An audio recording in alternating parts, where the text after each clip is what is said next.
te dice la industria privada, ¿sabes qué? Oye, si esto lo haces mal, pues regresa, retroalimenta y dile que la está haciendo mal, ¿no? Por ejemplo, ¿no? Yo estaba pensando de que solamente eran 22 alumnos, ¿no? Me había confundido, son acá 68. ¿Qué más? ¿Cómo determino quiénes son los involucrados y quiénes son los beneficiarios de cualquier proyecto, ¿no? Y aquí, señores, un detalle que yo siempre pongo, y ahora ya lo he puesto con mayor formalidad, es que no hay proyecto que sea exitoso si es que desde el comienzo no se hace participativo. Si no, miren todo lo que le pasa a esos proyectos que nunca se sabe y de repente de la noche a la mañana salen y pues a la población a veces no les gusta y pues rompen, patean y no llega a ser exitoso, ¿no? Un proyecto desde el inicio, tiene que ser participativo. Eso pónganselo así en la cabeza siempre. Peor si es que el proyecto lo financia un Estado, ¿no?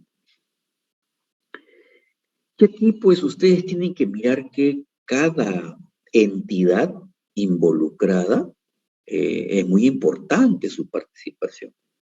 Es muy importante que la población participe en la propia concepción del proyecto. ¿Y por qué que participe en la propia concepción del proyecto? Porque sencillamente, si no conoce qué es lo que se va a hacer, y ninguno de ellos va a dar su punto de vista. Y acuérdense, hoy en día los proyectos con los puntos de vista de los clientes son los proyectos que más rápido salen y lo que más fuerza tienen. ¿Por qué? Porque seguramente las personas que viven en ese pueblo, en esa área, ya probablemente tienen algún tipo de solución en la cabeza y el por qué tiene que ser esa solución, ¿no? Esa solución. Y los involucrados, pues, o sea, con quien nos hemos comunicado, los pobladores van a saber, van a conocer cuáles van a ser los beneficios y qué pasa, cuáles van a ser los efectos si es que no ejecuto el proyecto, ¿no? Y pues a partir de ahí uno puede saber cuáles son los costos, cómo realmente cuesta un proyecto, ¿no? A veces el que formula un proyecto nunca ha ido al campo, nunca ha ido al campo y de repente lo mandan a formular un proyecto y pues los costos que pone por el proyecto son costos que están fuera de la realidad, ¿no? Solamente está pensado en la zona urbana, pero no en la zona rural. A veces sucede mucho eso aquí en el Perú, ¿no? No, aquí cuánto vale el transporte de, no sé, pues de 500 megas, va, para aquí dentro de Lima te cuesta muy barato, de repente $2 el mega. Ajá, pero sabes que ahora tengo que irme a la punta del cerro, a 200 kilómetros, no, ahí tienes que pagar interconexión, tienes que pagar transporte, tienes que pagar storage, se cambia, ¿no? Tengo que saber cuáles son esos costos asociados, ¿no?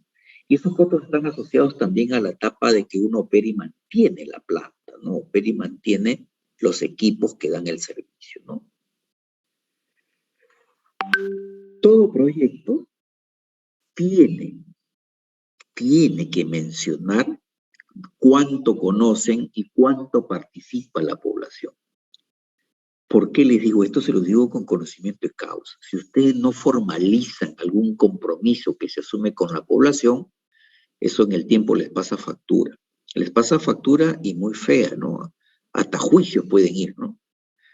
Si es que no hacen participar a la población, ¿no? Es importante que en los proyectos que se formulen en zonas rurales, pues el poblador sea el participante mayor, pero no sabe tecnología, dice, no sabe tecnología, tampoco sabe procesos. ¿Cómo sabes tú que no sabe procesos? Si a lo mejor ya ha hecho una, dos o tres cosas, ¿no?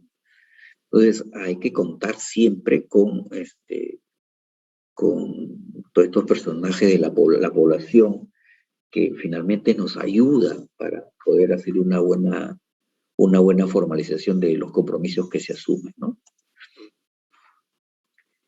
Y ahí es donde yo le doy un pequeño vuelco para saber, bueno, ya muy bien, pero solamente son los pobladores ¿O qué tipo de pobladores son, no? ¿Son en general o hay algún tipo de involucrado distinto, no? Entonces los involucrados son aquellos que pueden ser gente, personas, o alguna institución o algún grupo social, ¿no? El vaso de leche, la madre del vaso de leche, este, pensión, la gente que cobra pensión 65, ¿no? Grupos sociales, ¿no? ¿Y cómo sé quiénes son estos involucrados?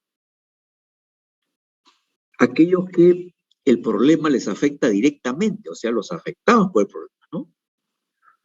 Aquellos que a veces le sacan provecho al problema, que se mueven en el entorno del problema, ¿no? O sea, mucha, como esto que ha pasado últimamente, ¿no? La vacuna COVID, ¿quién se mueve alrededor de eso? Pues farmacias, enfermeros, técnicos y algunos, pues, ahí se mueven en el entorno del problema. El problema es otro, pero ellos sacan provecho de ese problema sin todavía haberlo solucionado, ¿no? Se mueven en el entorno del problema. O también aquellos que participan en la solución, ¿no? Que ahora participan en la solución, por ejemplo, todo el mundo decía, no, las vacunas se producen ser más o menos, recién se producen entre 4 y 5 años luego de haber hecho tantas consultas y qué sé yo, pues en el mundo se unió con las telecomunicaciones y se pudieron hacer en menos de 6 meses, hacer certificaciones y ahora pues está mucho más rápido, ¿no? Ha cambiado totalmente. Muy bien. Pero para este análisis de los involucrados, usted tiene que recordar algo que es muy importante.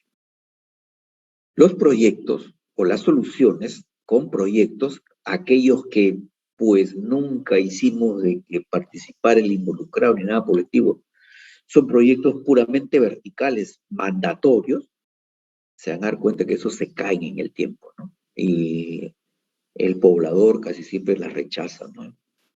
¿Por qué? Porque cuando hacemos proyectos verticales, lo primero que generan son incomodidades, ¿no? Oye, este señor, ¿qué se cree? ¿Por qué cree que nos tiene que hacer así, así, ahora la factura? No, pagamos a tanto tiempo, tal como toda la vida se había firmado los contratos, no, es que ahora lo quieren cambiar y generan mucha incomodidad para, para los clientes, para la población, ¿no? También, ¿qué sucede a veces, no? Que estos proyectos no son apropiables, a veces no son pertinentes y a veces no son sostenibles, ¿no? Entonces, si no son apropiables, significa que el cliente no hace suyo el proyecto, ¿no? ¿No?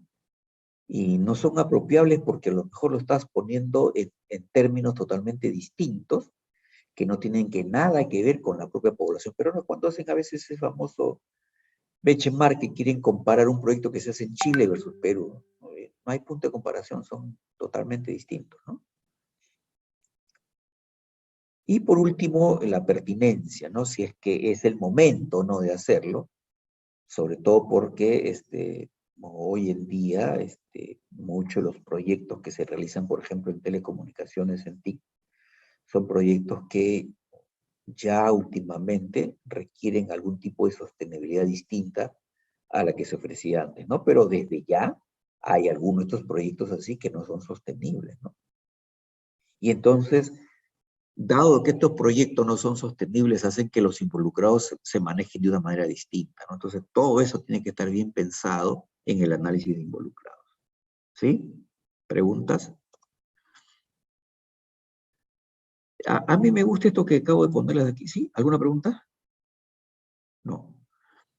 Le digo que me gusta hacerlo en una pizarra, siempre bueno, cuando estoy de consultor, que me siento con el equipo, ¿no? Y cuando recién queremos mirar cómo están, quiénes son estos involucrados, pues siempre uno sale en la pizarra, es lo que llaman una especie de lluvia de ideas, brainstorming, ¿no? Donde uno escribe los nombres de todas las personas que se encuentran con el problema, en el entorno del problema, y hay que clasificarlo, ¿no? Si son instituciones, si es persona natural, si representa alguna organización, etcétera, ¿no?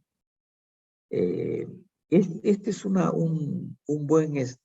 buena manera de salir del estrés para algunos formuladores, ¿no? Porque justo es una dinámica que se hace, ¿no? Y con esa dinámica, pues ahí se empieza a decidir los intereses, los puntos de vista, para que se puedan priorizar sobre todo el análisis de la problemática general del problema, ¿no?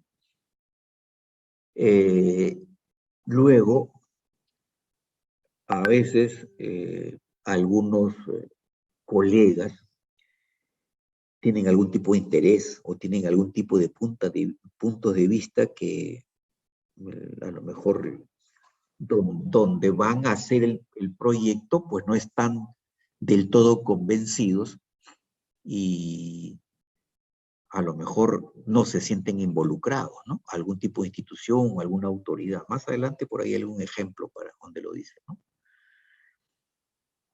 También uno de los pasos que se sugiere es saber qué puntos de vista hay para priorizar, ¿no? Cuando se analice la problemática general del proyecto, ¿no?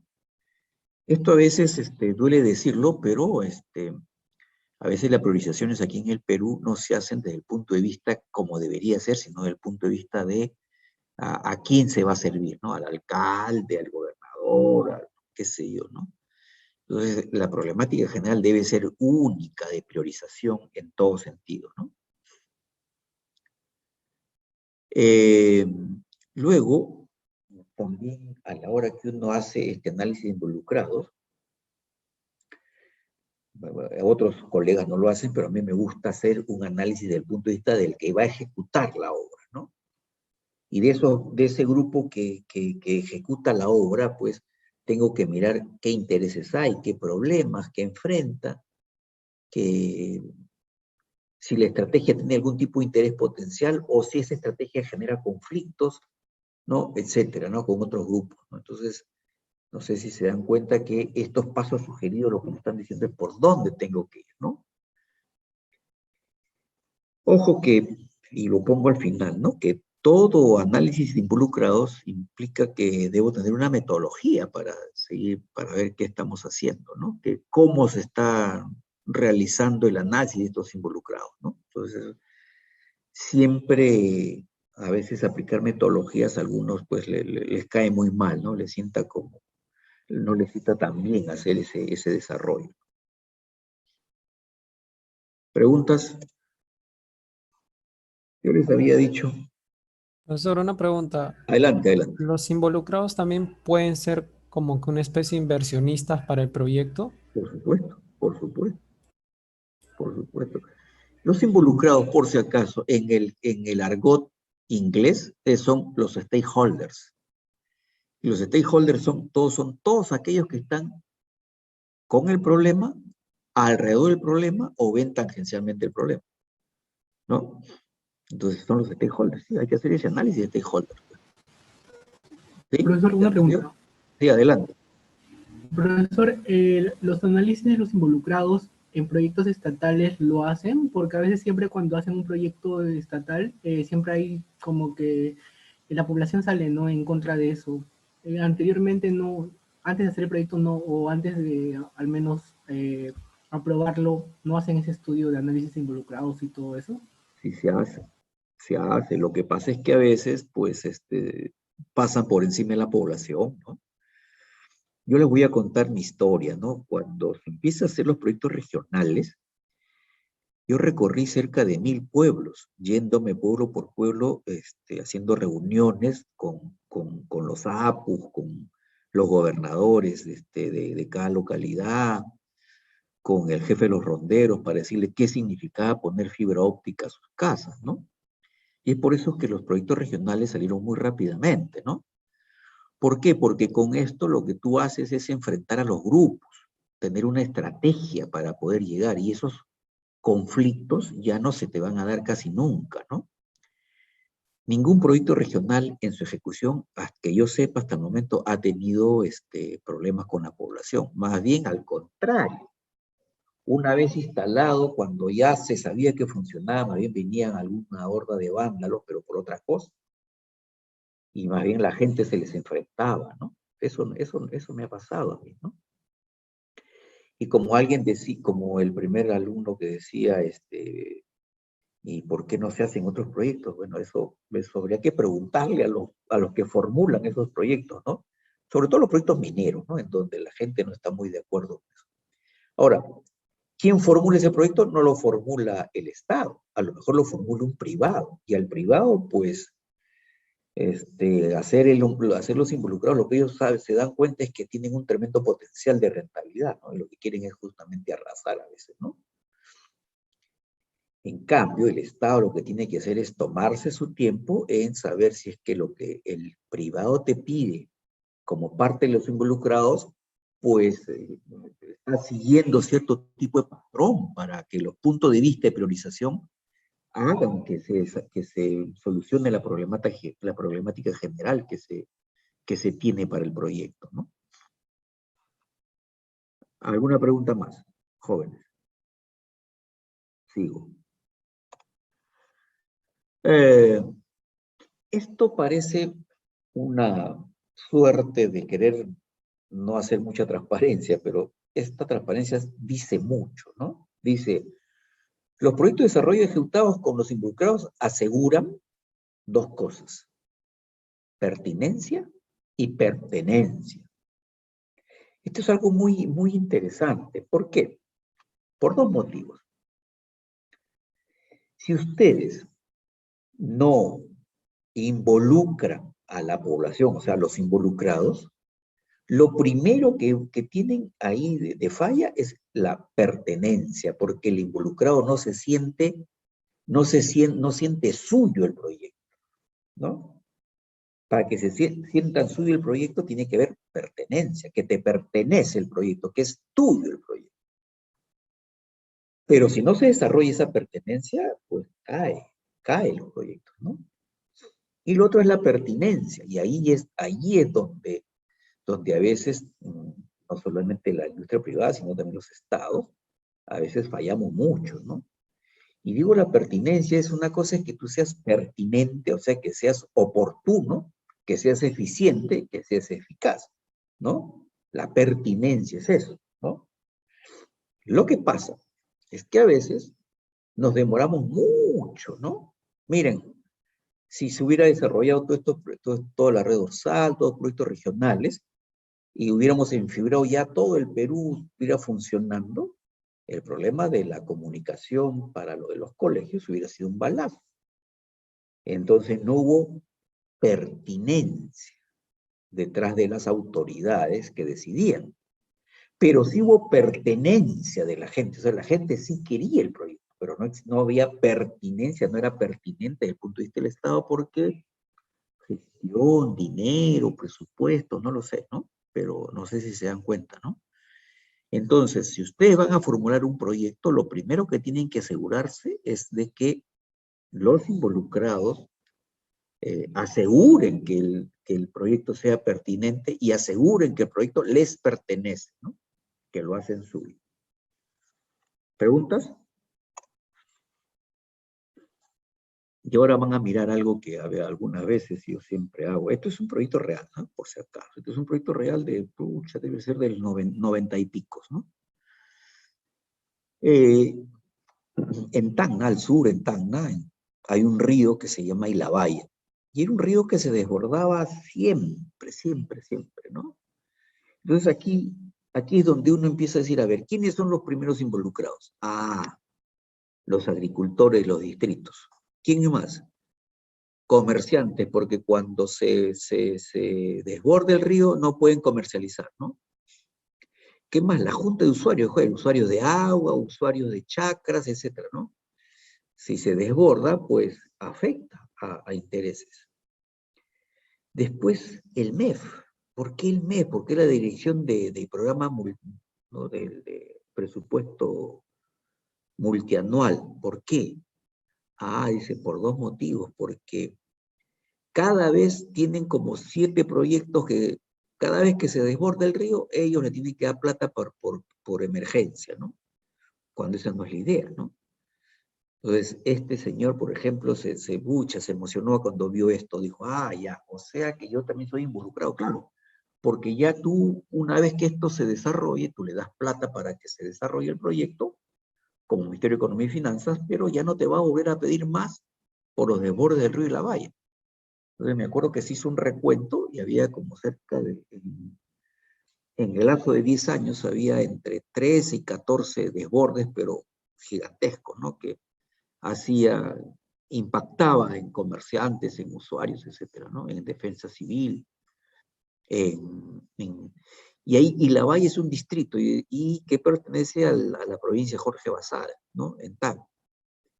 Y entonces decía, oye, ¿por qué me involucras a mí, al alcalde provincial? Porque uno de tus distritos se llama Lavalle. No, yo ya le transferí el dinero al alcalde de Lavalle. Él tiene su plata para poder hacer lo que quiera hacer.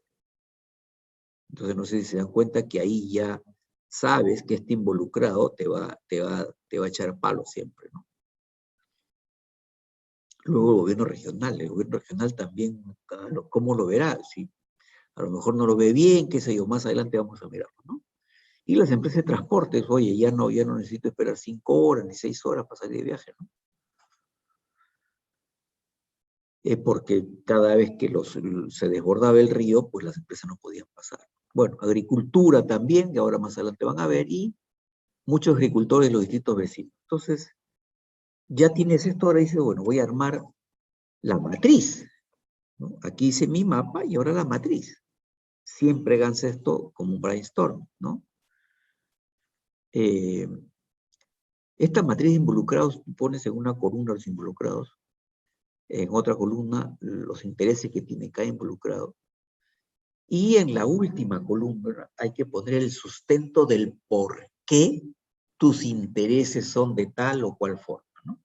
Entonces vamos a mirar, por ejemplo, esto del río y la Valla, porque esto es el ejemplo del río y la Valla, ¿no? Involucrados los agricultores ribereños, ¿no? O agricultores. Su interés es muy favorable, dice, ¿no? Entonces, ¿por qué agricultores ribereños? Porque es muy favorable que yo te ponga internet. Ah, porque tengo que hacer esto, te convence. Entonces dice, solución a su problema de pérdida de tu terreno de cultivo. No, ¿y por qué perdía su terreno de cultivo? Porque a lo mejor, como no tenía internet, no sabía cómo se debía regar y qué sé yo. Muy bien. ¿No? Lo siguiente, los comerciantes. ¿Por qué es favorable? Porque tienen por lo menos siempre que esos huaicos, si se desborda el río, tienen entre 2 y 3 meses que no pueden pasar, ¿no? Que se reduzca a horas o días, digamos, el que puedan pasar por esos desbordes sería ideal, ¿no? Entonces los comerciantes apuestan de que sea favorable porque se les incrementa su volumen de ventas de sus productos, ¿no? Ya no están que se para y se pierde el producto, no, entonces ya cambia el detalle, ¿no? Y mire después lo que dice el gobierno regional, indiferente. ¿Cómo? Sí, indiferente, porque no lo considera importante el desborde de la valla, ¿no? No lo considera importante y no está priorizado entre los programas de inversión. Bueno, entonces miren lo que ya dice, ya alguien involucrado te está diciendo, bueno, para mí es indiferente, ¿no? Luego, la Municipalidad Provincial de Jorge Basadre, también indiferente su interés. ¿Por qué?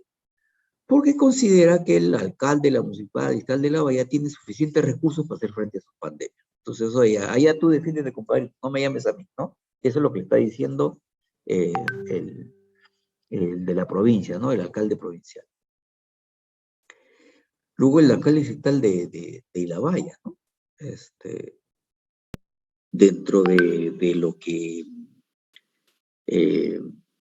digamos, se había propuesto como meta en la municipalidad distrital, ya no en la provincial, pues el alcalde en su merchandising de elección había propuesto que él iba a solucionar el problema del río y la valla. Entonces, por eso que lo pone favorable, porque es un compromiso entre la gente del distrito, ¿no? Eso ya, por ejemplo, empieza a tener otro tipo de corte, ¿no? Para la Municipalidad de La Bahía es totalmente favorable porque es un compromiso político que se asumió, ¿no? Muy bien.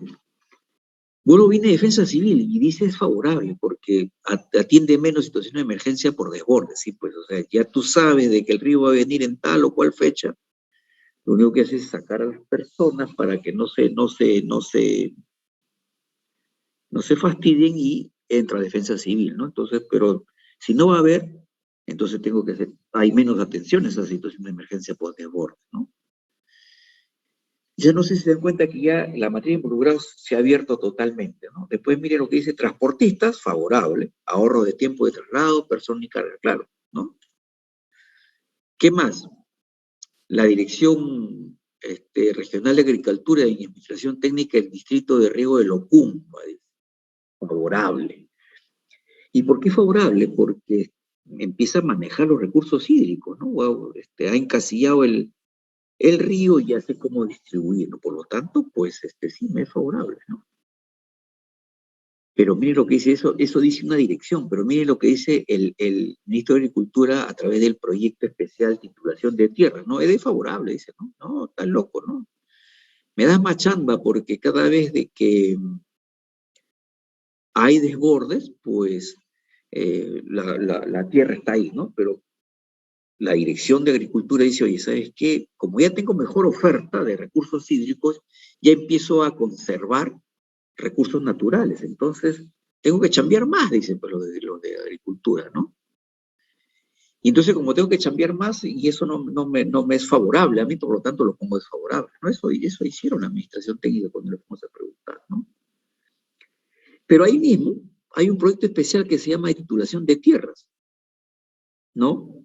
Y también dicen, oye, ¿sabes qué? Aquí lo veo desfavorable por dos motivos, ¿no? Yo soy un poco flojo y cada vez que viene un río, pues se llevan las cementerias y hay menos tierras cultivables. Al haber menos tierras cultivables, ya no van a ser tierras donde, como no se puede cultivar, hay áreas de mucho peligro, entonces nos puede costar caro. Por lo tanto, lo hago desfavorable, ¿no? Esto, por ejemplo, aquí ya están mirando de qué va a significar, ¿no? Y la junta de usuarios. Pues la junta, perdón, la junta de usuarios lo ve favorable también porque incrementa la recaudación por mayor tarifa de agua. Claro, ahora he encasillado el río y ya puedo soltar, como bien se diga, por cada tipo de parcela y qué sé yo, ¿no? La junta de usuarios ya tiene otro esquema, ¿no? Y la dirección de programación multianual del MED dice favorable porque, sí, pues porque ya se hace un uso óptimo del gasto público, ¿no? Ya no voy a gastar cada día porque ya sé cómo están haciendo este encasillamiento de este río y la valla, ¿no? ¿Alguna pregunta, alguna consulta, joven? Ingeniero, una consulta. A ver, adelante.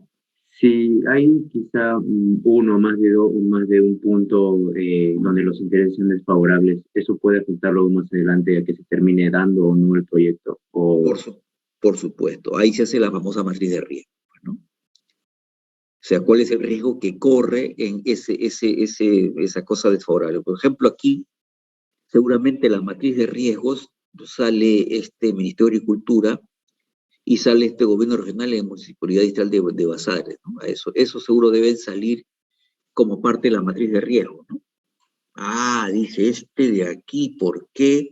Y se va mirando qué riesgo se corre desde el punto de vista de que, digamos, de que no den el permiso para la titulación de tierra, ¿no? Y este es el primerito, ¿no?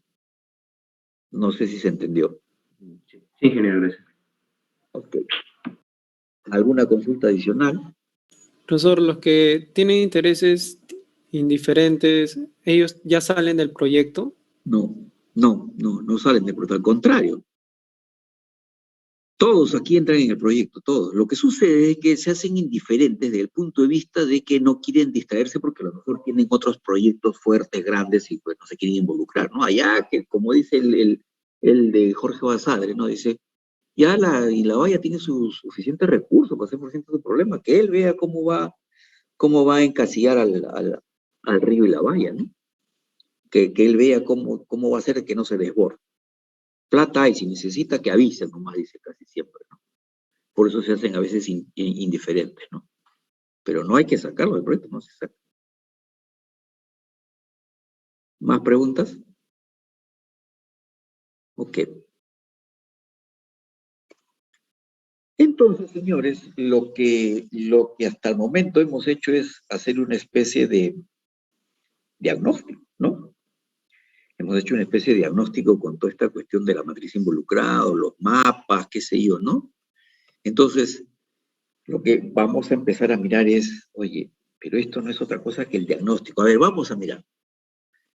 ¿Cuál es la situación actual? Miren, esto es de una basura, ¿no? ¿Cómo está la situación actual? Pero yo quiero hacer un proyecto en el cual luego me deje a mi situación deseada, ¿no? O sea, sin basura, bien, bien bonito, que llegue a la casa. Esa es la situación deseada, ¿sí? Entonces ahí es donde, pues para hacer mi diagnóstico, no solamente tengo que medir, sino tengo que interpretar, tengo que hacer análisis, ¿no? Esto a veces, con el diagnóstico, mucha gente patalea porque piensa de que como hay que hacer análisis, mediciones, interpretaciones, piensa que ahí se pierde mucho tiempo.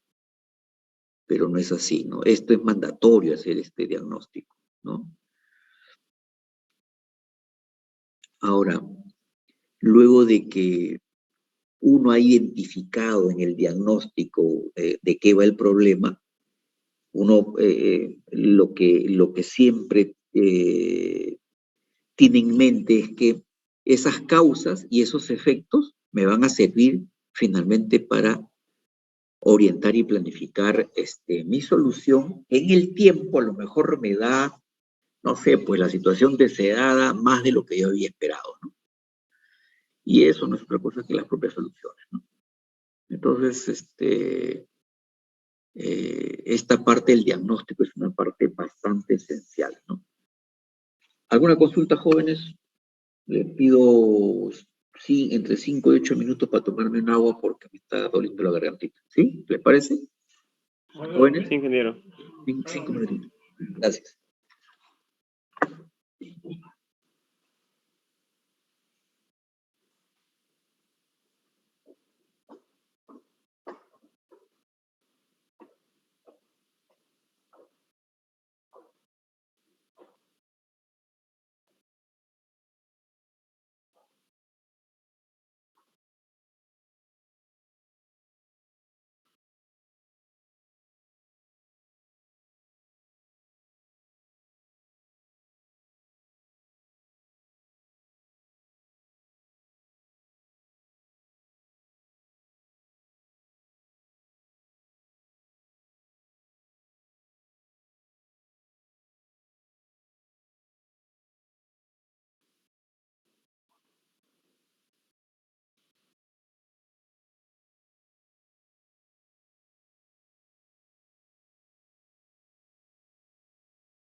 Jóvenes, ¿me escuchan? No sé qué pasó, que no podía pasar la transparencia. Sí, ahora sí se escucha, profesor. Se escucha, ingeniero. Ya. Ok, entonces les decía que esta cuestión del diagnóstico es una de las cosas que ustedes deben tener claras, ¿no? Miren lo que más o menos les trata de decir el diagnóstico, ¿no? He llegado a mirar de que la situación negativa es así, pero yo la quiero así. Pero para llevarla así necesito hacer el proyecto, ¿no? Y el proyecto lo que me está diciendo, antes de hacer el proyecto tengo que analizar, medir, interpretar, luego identifico y luego recién planifico, oriento mis soluciones. Eso es lo que más o menos me dice el diagnóstico, ¿no? Sin embargo, una cosa de que es bien cierta en el caso nuestro de los ingenieros, que hacer un diagnóstico no es sencillo, ¿no?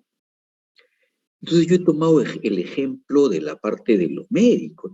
¿Qué hace un médico para saber de qué sufre su paciente? O sea, ¿ustedes creen que el médico es adivino, que uno apenas te mira ya sabe de que te duele la cabeza, tiene fiebre? No. El médico hace primero un diagnóstico, ¿no? ¿Y qué hace pues el diagnóstico, no? Toma la temperatura, presión, qué sé yo, ¿no? Análisis, ¿no? A partir de eso recién el médico atiende, pero él ha tenido que seguir un protocolo, ¿no?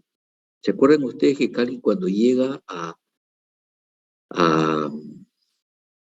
digamos, a cualquier hospital o clínica, ¿no? Lo primero que hacen es que se dice, ¿cómo se llama la sala? Triaje, ¿no? O sea, un triaje, ¿qué te hacen? Un diagnóstico, que toman temperatura, peso, tamaño, presión, etcétera, ¿no? Y con eso, pues, hay ese primer protocolo de atención, ya sabes que el médico ya más o menos le pregunta al cliente, ¿no? ¿Qué te duele? ¿Qué te pasa? ¿No? Una cosa por el estilo. Y con los datos que tiene del triaje, pues ya puede ser un diagnóstico, ¿no? Pero nosotros, a diferencia, pues, de cualquier médico, ya no atendemos a una sola persona, sino a muchas, ¿no? Saber cuál es el problema que tienen todo ese grupo de personas, ¿no? Entonces, hay dos cosas que a mí me gusta hacer siempre, el diagnóstico por el lado de la demanda y el diagnóstico por el lado de la oferta, ¿no? El diagnóstico por el lado de la demanda es cuando uno empieza a mirar en general a la población, ¿no? Al mercado que voy a servir, ¿no? La idea, pues, aquí es hacerle el análisis de la población, ¿no? Y este diagnóstico, pues, cuando uno analiza la población, no es otra cosa que hacer el diagnóstico por lado de la demanda, ¿no? Por ejemplo, acá hay algunos ejemplos, ¿no? Los ejemplos dicen cuáles son las principales patologías que presenta la población, ahora después del COVID, por ejemplo, ¿no? Ahora también, ¿no? ¿Tiene la población acceso a servicios de salud? Pues en este caso de la pandemia nos hemos dado cuenta que no todos, ¿no?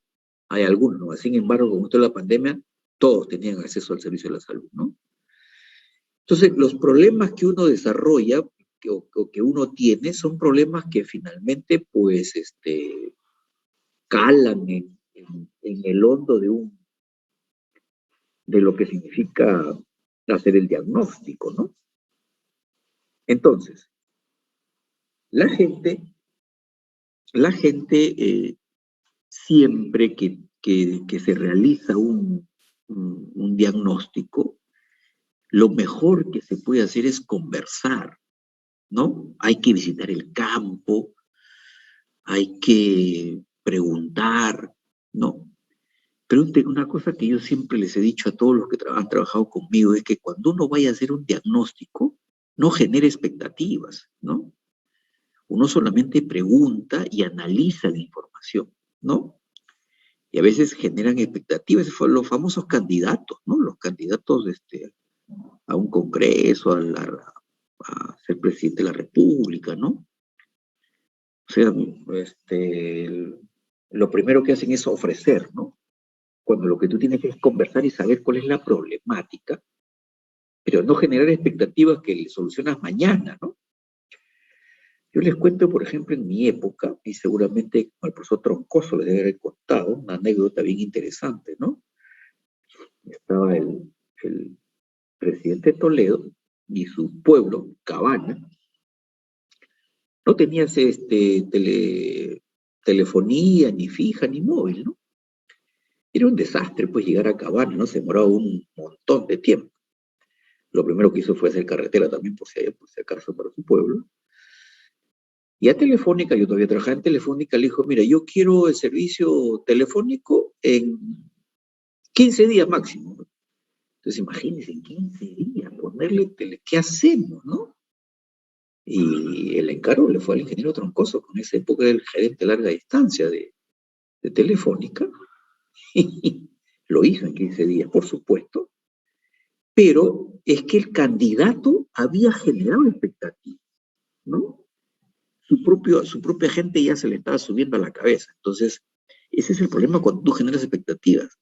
Ese proyecto podía haberse cumplido con muy poco dinero, claro, pero no en el tiempo que él había generado la expectativa, sino en un tiempo mucho más largo, ¿no? Por decir, ese proyecto en el tiempo más largo iba a costar como 100, pero en el tiempo más corto costó como 1000, 10 veces su costo, ¿no? Y a veces esas expectativas no se pueden cumplir, ¿no? Entonces, siempre es importante eso, ¿no? El diagnóstico, por lo principal, conversar, visitar el campo, preguntar de qué sufre, qué le pasa, qué tiene, qué no tiene. En el caso de la salud eso es básico. En el caso de las comunicaciones, ¿cómo les preguntaríamos, no? No sé si se dan cuenta, ¿no? Entonces, estos escenarios de desarrollo del diagnóstico, por ejemplo, ¿no? Hay algunas situaciones que nos ha salido ahora con lo del COVID, ¿no? Primero, saber cuál es el perfil epidemiológico que tenemos. Eso es, digamos, el resumen del análisis de la información.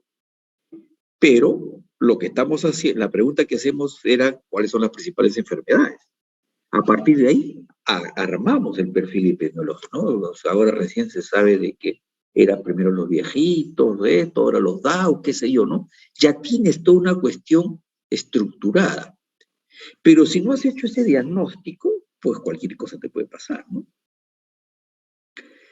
Otro ejemplo es, por ejemplo, cuando alguien dice, ¿tiene la población acceso al servicio de salud? Entonces todo el mundo dice, no, yo no puedo ir, está muy lejos, yo solamente hablo quechua y los que me atienden hablan español o castellano, entonces ven ustedes que hay barreras económicas, está muy lejos la posta médica, barreras geográficas, o hay alguna barrera cultural, que es esto el idioma, ¿no? Entonces, esta situación de, estás diagnosticando qué es lo que existe, por qué la población no tiene acceso al servicio de salud. Ah, porque hay barreras económicas, porque hay barreras geográficas, porque hay barreras culturales, ¿no? ¿Se entendió, jóvenes? Luego el diagnóstico poblado de la oferta. Este es otro detalle que a veces algunos formuladores hacen solamente el diagnóstico poblado de la oferta, ¿no? Y eso más está de cara a los presupuestos que tiene un gobierno, ¿no? Porque uno tiene que tener en cuenta de que hay una función de producción. O sea, ¿qué productos yo o bienes produzco? Pero para producir esos bienes tengo unos procesos. Pero esos procesos necesitan insumos. Ajá. Y esos insumos, para que esos insumos los pueda tener, necesito infraestructura, necesito equipamiento y probablemente gente capacitada, capital humano. Pero ese capital humano sigue cierto tipo de procedimientos. Y esos procedimientos nos llevan a la famosa gestión total del proyecto. Entonces, mi diagnóstico por la oferta no solamente me tengo que centrar en el producto, sino imagínense hasta dónde me tengo que centrar. Y cada uno de esos cuadritos puede tener un diagnóstico distinto para el proyecto, ¿no? También es claro que cada vez de que uno desarrolle ahora un proyecto de esta manera, haga su diagnóstico, no hay que olvidar que también hay dos grandes escenarios que en el Perú siempre han sido negados y que ahora a punta de empujar y huelgas y qué sé yo se ha ganado, ¿no? La cuestión cultural es la cuestión de género, ¿no? Ahora por ley, pues tienes que tener casi 50% de mujeres en toda la gestión pública, ¿no? Antes era o sea, por más capacidad que tuviera la mujer, nunca había podido estar en director, ni qué sé yo. Ahora, pues, espectacular, ¿no? Y aprenden mucho y conocen mucho. Y lo último también es la cuestión de la cultura, ¿no? Les decía lo del quechua, esto. Entonces, ¿por qué yo me tengo que acercar a una población y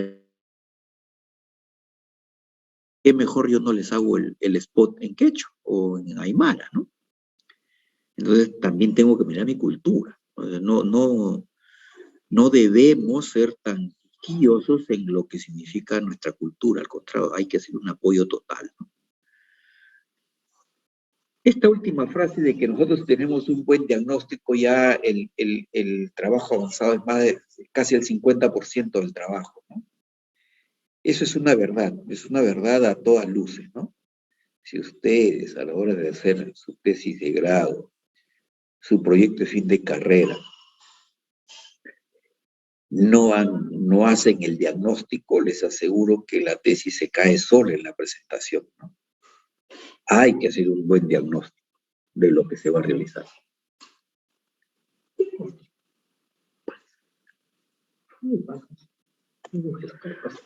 Algo que no deben dejar de analizar, como dice este cuadro, es que ustedes tienen que hacer participar a todo mundo, ¿no? Todo proyecto que no es participativo desde el inicio corre el riesgo de no ser exitoso, ¿no? Eso lo tengo muy claro yo, muy, muy claro, porque cada vez que no he hecho participar a alguien, el proyecto me ha hecho empujar demasiado y luego he tenido que ir hacia la gente para hacerlos participar, ¿no?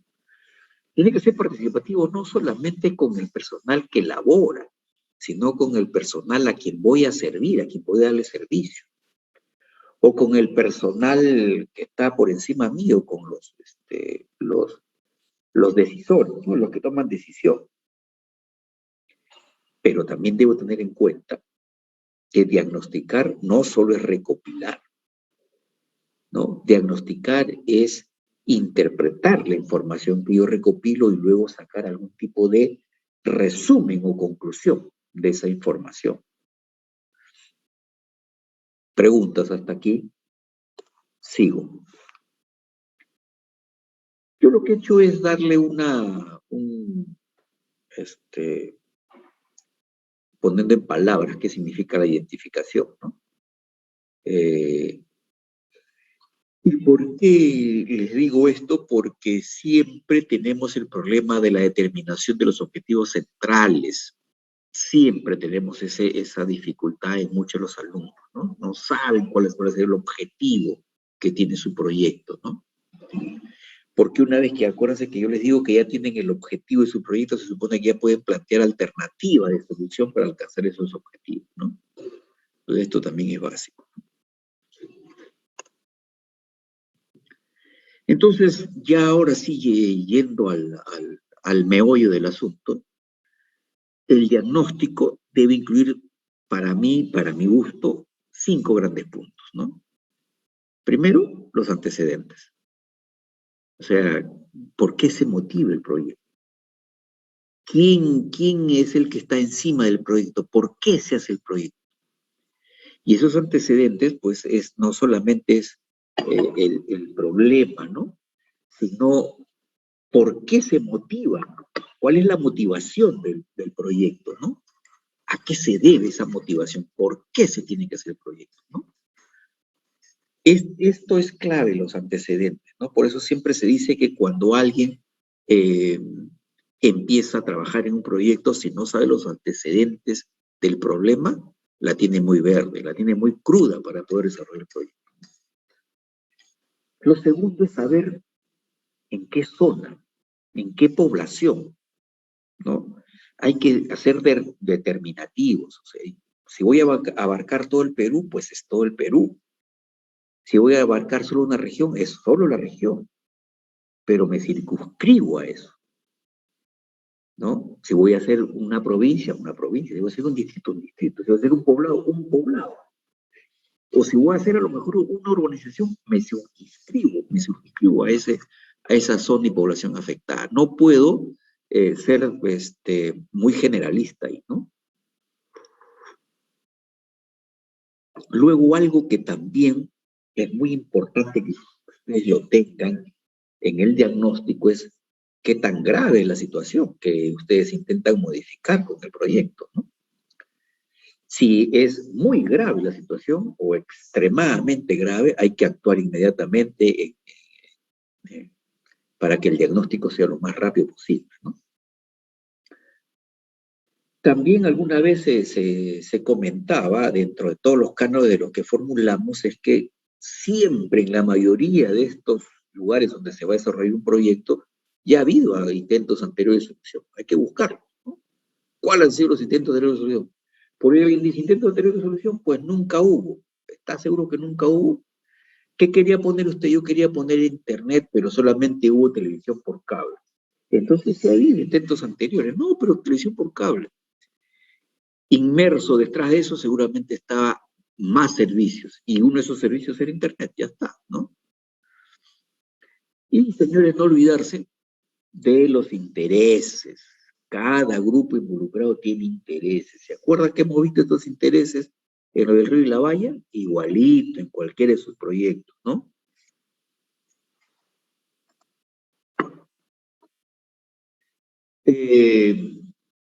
Hay que, bueno, no hay que, sino se tiene que tener información que es imprescindible.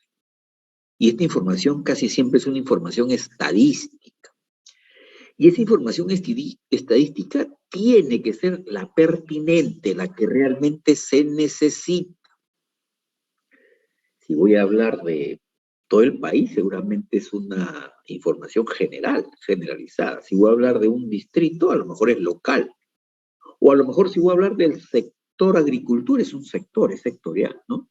Entonces, debo referenciar mi literatura especializada sobre ese tema.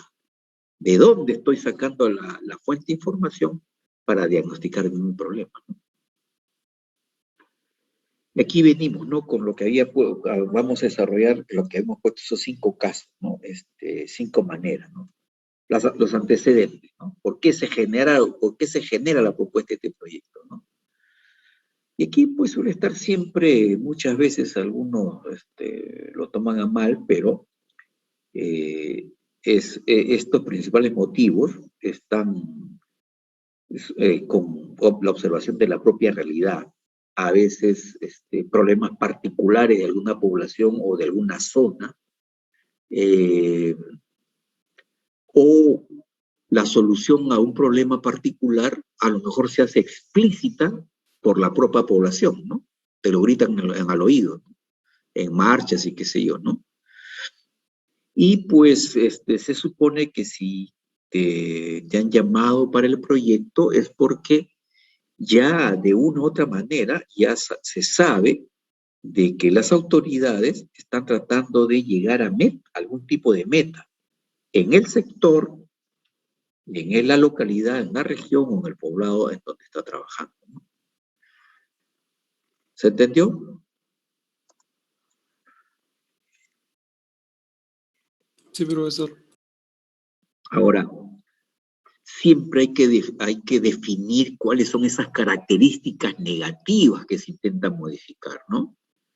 Y eso yo siempre insisto, ¿no? Si hay un buen diagnóstico, o sea, si estamos haciendo un buen diagnóstico, la situación negativa que se va a modificar es rápidamente, uno tiene los motivos, ¿no? Que generan la propuesta.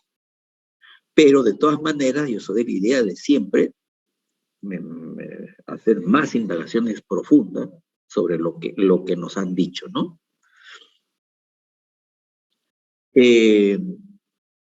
O a veces las razones por las que es de interés para la comunidad, ¿no? O sea, a veces no solamente puede ser situación negativa, sino por algo en la comunidad, ¿no? Aquí hay que explicar esta modificación de situación negativa, pero no solamente la situación, sino la sustentación de cómo se resuelve esta situación negativa.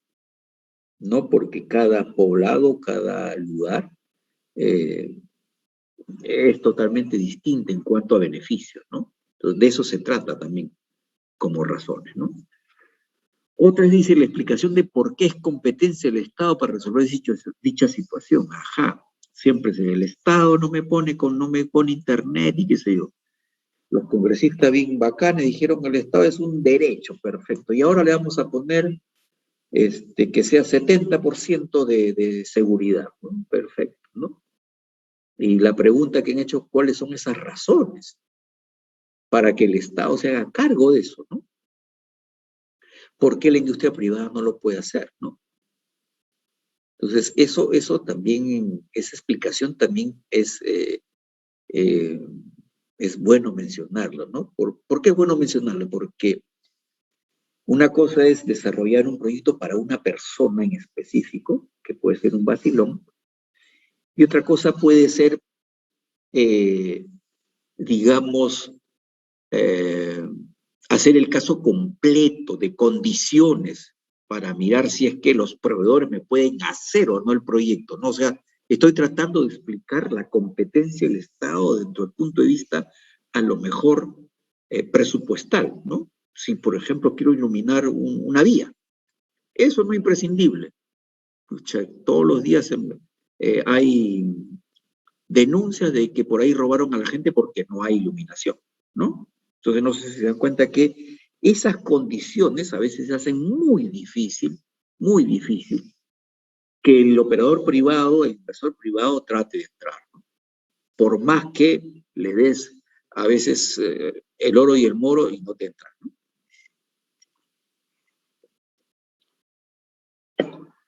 Entonces ahí pues la participación del Estado es básica, ¿no? Es básico que el Estado intervenga en los antecedentes de un problema, ¿no? Y tiene que intervenir, ¿no? Por ejemplo, a veces hay algunas soluciones que son características porque si no hay alguna forma de realizar el proyecto, a lo mejor es porque financieramente no se puede. Entonces, a veces la gente, por ejemplo, no con lo de Odebrecht, ¿no? Ahora todo el mundo quiere excluir a alguien de ese consumo, de lo que el Estado paga aquí en Odebrecht. Y está muy bien, ¿no? Porque eso significa que de alguna u otra forma se excluye a alguien del consumo propio, ¿no? Y a lo mejor ese puede ser un antecedente que motiva a que se haga el proyecto, ¿no? Y pues el Estado ahí, el rol que va a cumplir es el rol regulador. Ya no es el otro rol, sino es el rol de regulación, ¿no? Porque va a garantizar si es que, cómo va a ser la participación privada, ¿no? Por acciones, por qué van a ser, ¿no? Un minuto, joven, un minuto.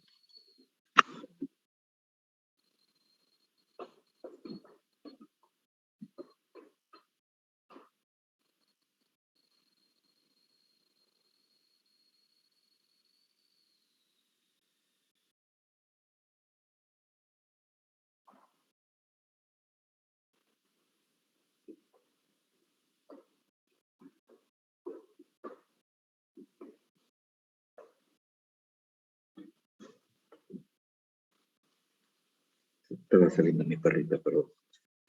Entonces, les decía que el Estado, cuando cumple un papel regulador, lo que garantiza es que no se excluya a nadie, sobre todo los privados, porque a lo mejor ellos nos generan algún tipo de escenario distinto de servicio, ¿no?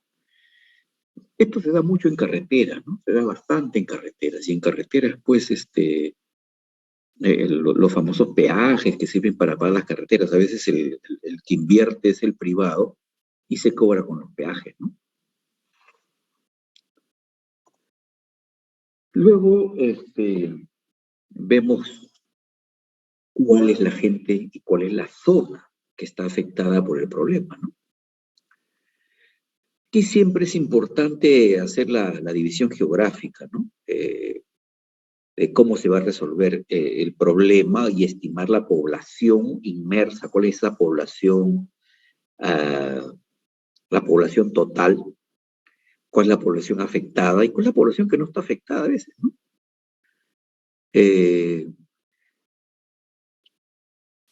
Muchas veces cuando hacemos la caracterización de la zona que se afecta, se hace de dos maneras, ¿no? Por división geopolítica o por algún tipo de división por institución que se vincula al proyecto, ¿no? Esta división geopolítica es la que más se usa, ¿no? O sea, por ejemplo, yo quiero desarrollar el proyecto para Chumbivilca. Muy bien, entonces primero hago un mapita Perú, luego me centro en el Cusco, y luego me centro en la provincia, y luego en el distrito. Ya está, ¿no? O sea, que voy yendo de lo general a lo particular, ¿no? Y pues muchas de las veces cuando se elige y se demarca cuál va a ser la población afectada, pues a veces eso lo hacemos ya en planos específicos, ¿no? Aquí muchas veces hay que poner,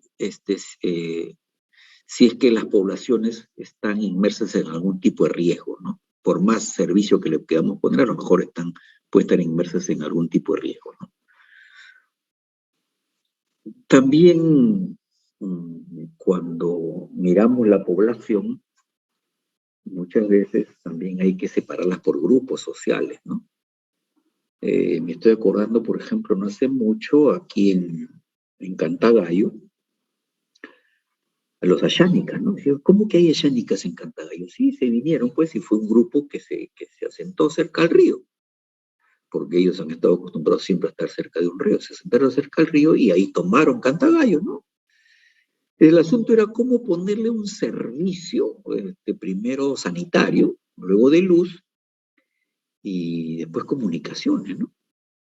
Entonces, eso también uno tiene que echarle una mirada porque a lo mejor es totalmente distinto dar un servicio por grupos sociales afectados, ¿no? Y ahí pues lo que se requiere siempre es saber ocupación, nivel de pobreza, nivel socioeconómico, sexo, edad, qué sé yo, ¿no? Y hay que tenerlo bien clarificado, ¿no? En dónde está quién es quién, ¿no? Muchas veces la información que se dispone es muy limitada, ¿no? Es muy limitada. En el Perú, el INEI, el Nacional de Estadística e Informática, es quien concentra casi todos los datos del país. Y en este INEI mucha gente dice, no hay información, no. El INEI tiene cientos, miles, millones de información, no hay que bucear. Ahí está todo el Perú está reflejado en el INEI. Si alguno de ustedes cuando hace algún proyecto no sabe cuáles son esos grupos sociales, pues ahí pongo aquí algunas preguntas que se hace, que son muy pertinentes para saber de qué grupo social estamos hablando, ¿no? Hay una pregunta, por ejemplo, dice, ¿la población del área geográfica relevante es afectada con diferente intensidad por la situación negativa que se quiere resolver? ¿Qué estoy diciendo, no? ¿Son relevantes los ayánicas con respecto al resto de la población que se está sirviendo de Internet? No, es pregunta, bueno, clásica, ¿no? Y la siguiente es, ¿por qué ocurre esto? Ocurre porque pues yo más me dedico a los mayores que a los menores, por algo. ¿Qué características sociodemográficas de la población la hace más vulnerable? Ahí es donde se tiene que empezar a hacer el diagnóstico más fino, ¿no? Y después alguna pregunta que es interesante, ¿no? ¿Es posible mejorar la situación actual utilizando la misma estrategia para toda la población del área geográfica afectada? Pucha, a lo mejor, ¿no? ¿Quién sabe? O es posible que los resultados sean aún mayores si consideramos las características socioeconómicas de dicha población. Por supuesto, a lo mejor sí. Entonces, todo esto es parte de evaluación, ¿no? Todo esto es parte de la evaluación, del diagnóstico, digamos, ¿no? Otra cosa que también nos preguntamos, los que formulamos, es esta gravedad de la situación, ¿no? Y para mí responde a tres grandes conceptos: el tiempo, la relevancia y el grado de avance, ¿no? El tiempo, porque lo primero que hay que saber, cuánto tiempo está sufriendo usted, está padeciendo de que no tiene internet. 1 año, 2 años, ¿no? Desde que tengo uso de razón. O sea, son muchos años, ¿no? O sea, hay que precisar cuánto tiempo ha existido esta situación negativa. Y sobre todo, la evolución que puede haber tenido, si es que no se llevó a cabo ningún proyecto, ¿no? Les contaba esto de los Ayánicas, ¿no? Yo me acuerdo mucho que se le quiso poner una torre celular cercana ahí en Cantagallo. No se puso a poner porque los Ayánicas son, no sé de qué religión, testigos de Jehová, no lo sé, pero que no nos dejaban poner la torre y nunca nos dejaron poner, ¿no? Entonces, ¿cómo llevo a cabo? ¿Cómo quiero que evolucione el proyecto si es que, por ejemplo, ellos no me dejan pasar? Entonces, todo eso tengo que explicar, me explica mi temporalidad. Ya no va a ser de 2022 al 2024, sino de 2022 al 2030. O sea, lo pongo en el tiempo, ¿no? Para ver cómo se evoluciona, ¿no? Después también para mirar otra gravedad de la situación que se intenta modificar, es la relevancia. ¿Qué tan relevante es el proyecto, no? Pero a lo mejor, pues, podría reflejarse en una cuestión temporal muy, muy dura, ¿no? Un terremoto, un sismo, como decía, una pandemia ahora mismo, y ahí no podemos hacer críticas coyunturales, ¿no?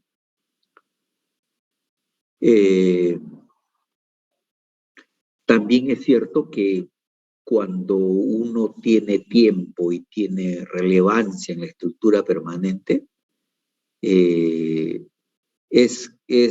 siempre bien visto, bien considerado que la relevancia estratégica, por ejemplo, logre objetivos del gobierno, si es que yo las he puesto en el escenario ideal de circunstancia temporal de los directorios, ¿no?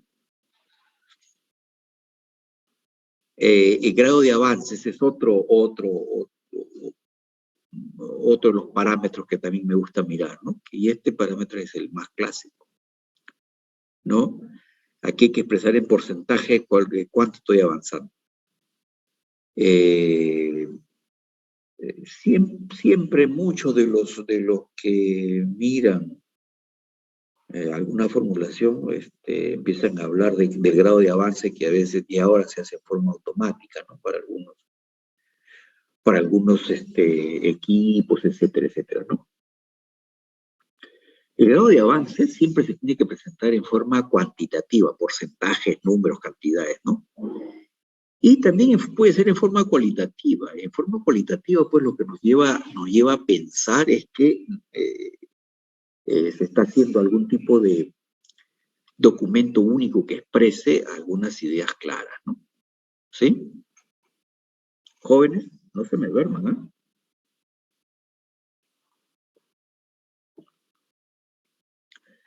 Luego hay que mirar quién anteriormente quiso solucionar, ¿no? ¿Cuáles han sido intentos anteriores de solución, ¿no? Pues también hay que señalar por qué fracasó ese intento de solución. ¿A qué se atribuye de que haya fracasado, ¿no?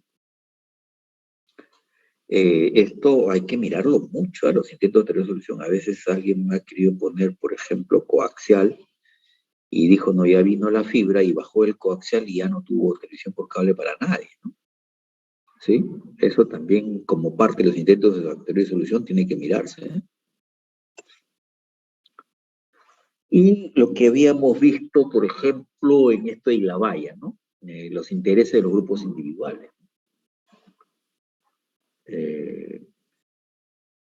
siempre créense ustedes una especie de matriz de grupos involucrados, ¿no? En lo que ustedes están haciendo. ¿Por qué? Porque cuando se elabora la matriz de grupos, de grupos involucrados, pues nos damos con algunas gratas sorpresas, ¿no? Porque cuando se elabora la matriz, uno considera pues que la matriz es lo más puro y duro que puede haber a la hora de saber el interés de cada grupo. Pero tengo que hacer una separación básica. Y la separación básica es los que son afectados directamente con el resultado del proceso. Los que a lo mejor pueden afectar los resultados ¿no? Y de eso se trata en la elaboración de la matriz, ¿no? No sé qué pasó. Ah, no, sí está pasando. Entonces, eso es muy importante que ustedes traten de en lo posible de realizar, ¿no? ¿Alguna pregunta? La elaboración de matriz más o menos va muy de la mano con lo que habíamos hecho por lo de Ilabaya, ¿no? Profesor, cuando usted decía de los proyectos fallados, ¿cómo uno puede investigar esos proyectos que no se han podido realizar? A ver, muy buena pregunta, mira. Por ejemplo, ¿no? Todo el mundo desde que yo tengo uso de razón por decir algo, desde los años 70 se viene diciendo que el Perú tiene que tener sus satélites, ¿no? Y entonces, ¿cuáles han sido las anteriores soluciones? ¿Qué se ha hecho para hacer eso? Entonces, la pregunta puede ser nada, solamente se ha hecho investigación muy pequeñita que no sirve, ¿no? Que no tiene parangón. Muy bien. Y entonces, ¿por qué se han creado proyectos si no se sabe nada de eso? Ah, bien sencillo, ¿no? Hacemos el comparativo con una alternativa de fibra óptica, y la fibra óptica siempre le sale ganando tanto económicamente como financieramente a los satélites, ¿no? Entonces, alguien puede preguntar, ya, pues si eso fue un efecto fallido, el de la compra o el de hacer un satélite en el Perú, significa que los números cuantitativamente no eran los mejores, sí, no eran los peores que podía haberse hecho, ¿no? Y eso se conoce. Y entonces ahí es donde uno dice, oye, ¿cómo debo tener en cuenta de plantear una alternativa para que al final yo reduzca esa tensión de de ser un proyecto fallido, ¿no? De que el proyecto fallido finalmente sigue siendo fallido en el tiempo, el del satélite, ¿no? Dice, pero necesitan todos los poblados rurales, necesitan de todas maneras porque la fibra no va a llegar hasta el año 2100. Entonces, ya tomas algún tipo de decisión distinta porque traer inversiones del año 100 al año que estamos hoy en día, pues seguramente salen millones y millones, ¿no? Y ahí es donde uno elabora los intereses de los grupos involucrados, ¿no? Cuánto alguno tiene una super rentabilidad y otro lo que quiere es servir a su país, ¿no? Entonces, los intentos fallidos casi siempre, ambos, van de la mano, ¿no? El que por economía, porque no tiene una rentabilidad, no va, y el de la parte técnica, porque a lo mejor hay cosas que no se han visto anteriormente y nunca han sido analizadas y que por lo tanto le dan el nivel de duda de análisis, ¿no? No sé si eso responde a tu pregunta. Sí, ingeniero. Perfecto. Bueno, ¿qué hora es? Yo ya estoy, pero con la garganta que me pica. Bueno, lo voy a dejar aquí, jóvenes, ya por hoy día, ¿sí? Cosa que ya la siguiente ya definimos el problema. ¿Les parece, jóvenes? Sí, profe, mejor. Ya es muy tarde. Recuerda, profesor. Estamos todos cansados, sí. Ingeniero, No hay problema. Sí. ingeniero, Nos falta una definición. ¿La lista? La prueba, ¿no? Sí, para la Sí, siguiente sí. semana, ¿cómo va a ser? Sí. La siguiente semana hay de todas maneras prácticas, ¿cierto? Este curso es de 4 prácticas nada más, ¿no? O también tiene parcial. ¿Se acuerdan? Ya me había olvidado. El sistema de evaluación es G o F, si no mal recuerdo. O sea, tiene parcial y final pero también tiene prácticas. Lo que pasa es que ahora han variado el número de prácticas de algunos cursos, ¿no? Algunos cursos eran 5, ahora son 4. Me parece que la mayoría son 4 y por lo tanto este curso también deben ser 4 prácticas, pero también tiene parcial final. Hay un último que ha mandado. Un minuto. Sistema de evaluación 2021 actualizado al 11 de mayo. A ver. Déjenme ver. Nosotros, ¿cuál es el código del curso? Ya, miren que hasta eso me he olvidado. Procesos estocásticos de dispositivos, laboratorio, mecánica, aprendizaje. BEC 06. Diseño EE. EE590. Comunicaciones de fibra óptica, ¿no? Tiene 4 prácticas. BEG 06. BEG 06. Ya, tiene 4 prácticas calificadas, se elimina una. Tiene También tiene examen parcial 1, examen final también tiene, ¿no? El examen final peso 2, parcial peso 1, las prácticas son 4, se elimina 1. No se elimina, sí, se elimina 1. No hay laboratorios. Ok. ¿Sí? Entonces, la próxima semana tendríamos práctica, ¿sí? ¿Jóvenes? Sí, profe. Bien, vamos a hacer lo siguiente.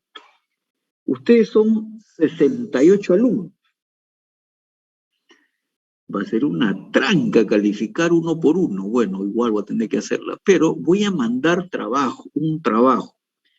Le pediría al señor delegado, porque la verdad es que yo estoy con 50 cosas encima, si ustedes tienen que presentarlo el día lunes, porque el lunes sería la práctica, hoy estamos martes, yo debería ponerles como muy tarde, mañana en la noche o el jueves en la mañana. Le pediría al delegado que mañana me mande un WhatsApp haciéndome acordar que tengo que presentarle la prueba en la noche, ¿sí? Por favor, para no olvidar. ¿Les parece? Y se los cuelgo en el aula virtual, ¿sí? Profesor, ¿la prueba va a ser individual o en grupo ya formados? Probablemente sea individual. Si son las prácticas, van a ser individuales, porque yo estoy viendo de que me va a faltar espacio. Estoy tratando de conseguir un jefe de práctica para que me ayude en las calificaciones. Así que yo creo que van a ser individuales. Hasta el momento tengo en la cabeza que son individuales. No ser de que se me vaya el tiempo. Al menos sí, la primera sí, individual fijo. Sí, la primera individual sí, fijo, individual. Sí, la primera. ¿Ya? Ahora, yo soy de las personas de que ustedes les doy el trabajo, pero luego me hacen una exposición. Como son 68, y que los 68 expongan en un solo día es prácticamente un desastre. Yo no sé cómo estarán de tiempo el próximo lunes. Empezamos a las 10 en punto y cada alumno va a tener solo 3 minutos de exposición.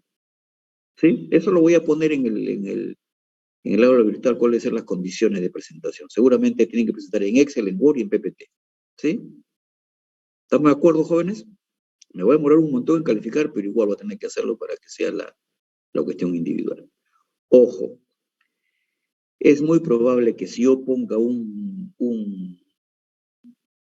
trabajo, el trabajo va a ser consecutivo.